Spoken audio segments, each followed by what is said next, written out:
बिस्मिल्लाहिर्रहमानिर्रहीम। आज हम आपको बताएंगे कि एरिथ्रोब्लास्टोसिस फ्यूटिलिस होता क्या है। ये एक बीमारी है।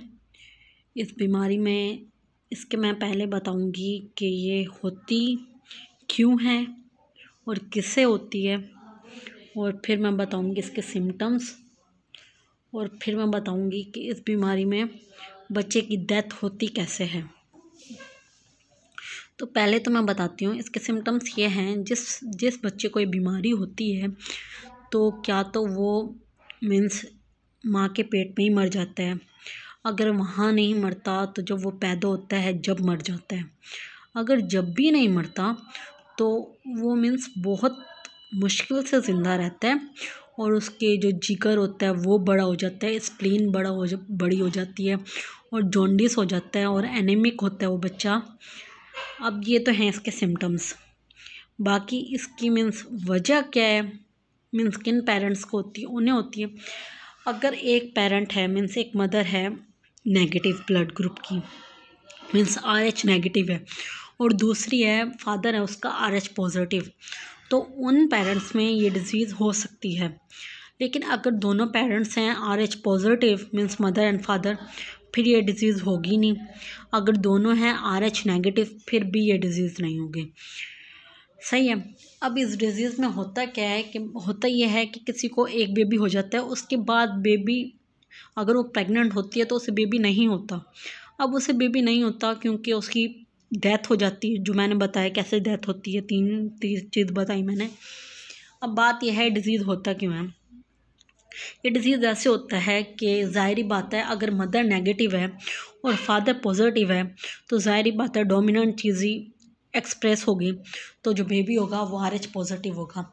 और मीन्स वो मम्मा के प्लेसेंटा में है, यूट्रस में है, तो ज़ाहिरी बात है मम्मा को तो ब्लड नेगेटिव है और वो RH नेगेटिव है। तो अब ये है हमारे पास प्लेसेंटा, ये है ट्यूब जिसकी ज़रिए फूड और ऑक्सीजन बेबी को पहुँचेगी। अब इसमें से ऑक्सीजन भी जा सकती है, फूड भी जा सकता है, बेबी को जाएगा। सही है, ये फर्स्ट बेबी की बात कर रही हूँ मैं। तो अब इसमें से सिर्फ जा सकती हैं एंटीबॉडीज़। सही है, लेकिन मैंने पहले कहा कि मदर जो है वो RH नेगेटिव है। इसका मतलब ये है कि ना उसमें एंटीबॉडी है ना एंटीजन है, कुछ भी नहीं है। अब बेबी जो है वो RH पॉजिटिव है। RH पॉजिटिव का मतलब है कि उसके पास अपनी एंटीजन है, तो पॉजिटिव का मतलब है एंटीजन है।